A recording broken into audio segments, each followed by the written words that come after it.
In Doctrine and Covenants, section 88, verse 66, it says, "Behold, that which you hear is as the voice of one crying in the wilderness, because you cannot see him. My voice, because my voice is spirit, and my spirit is truth.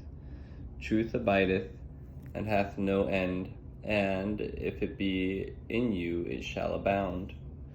So I want to talk a little bit about how the scriptures use the word wilderness. Lots of times the word wilderness is used symbolically in visions and in prophetic language to mean something not directly accessible or not known to the world.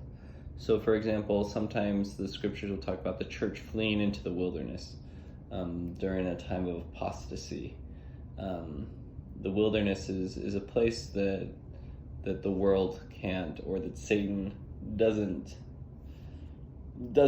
interact with it, doesn't see it. And people who are under the influence of Satan can't access it. And so you see lots of times in scriptures people going out to the wilderness in order to experience God because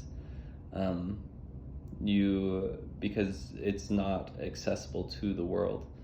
And so I encourage you to go out into the wilderness, either physically or symbolically, and go away from the world, go away from your busy lives, go away from the world, and try to experience God. Go into the wilderness and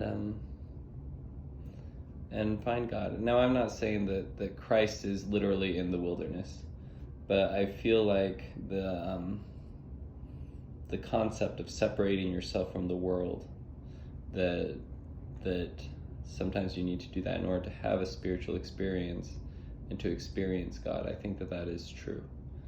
And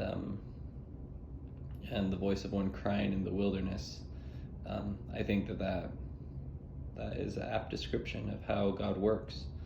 That is like a voice that's calling to us to get us to move away from the world and move us away from the influence of Satan.